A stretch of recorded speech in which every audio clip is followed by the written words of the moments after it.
So this is where we finished off last time.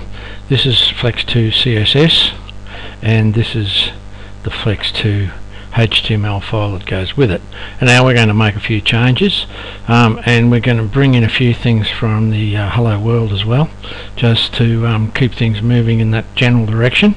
So our Flex2, which looks like this, and I should also mention, and down here is where a lot of the resizing action takes place. So, and that's pretty standard stuff. This tells you to put stuff in a different spot depending on the size of your screen. So when the screen gets moving, things move around into different spots, and that's what this part here does.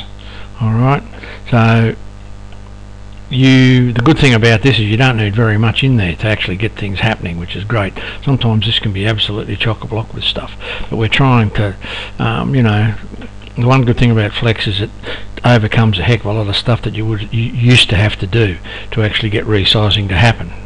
So yeah, it's pretty good in that respect. Alright, so that's what Flex2 looks like, and what we're going to do is we're going to add a few things. So this is Flex3. The top part looks pretty much the same, except we've added a little bit in there. So I just grabbed a font and gave it a colour. The other part that's different is the middle. The middle was just cornflower blue. It is now an RGBA. So I've changed all the RGBAs. So instead of just having things like cornflower blue and whatever, the moccasin and all those different ones, I've gone with the actual RGBA, which to me is a lot more powerful, and it gives you a lot more flexibility, obviously. So the middle looks like that. The side, same thing. If you go back to here, all the side had was a background moccasin here, and the headers are a bit different. We're coming to that. Now the background is that with a little bit of padding, and the header and the footer are actually the copied and pasted from the CSS from Hello World that did the menu thing. So if you go back and have a look, you'll realise that the menu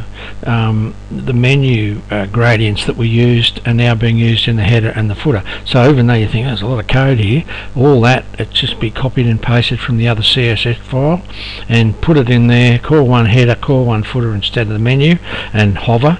We'll come along and do something with that later, and the rest stays exactly the same. So that's the new Flex3 CSS, and this is the previous Flex2 HTML, and this is the new HTML. Now there's a couple of bits that have been put up the top here which are standard stuff, and as it says, these three meta tags must come first in the head, any other head must come after these tags. So put them in, they just sit there, they give you a little bit, you know, they control the devices that you're using a lot better. You get into a lot less trouble when you've got that stuff up the top, trust me. These you can please yourself.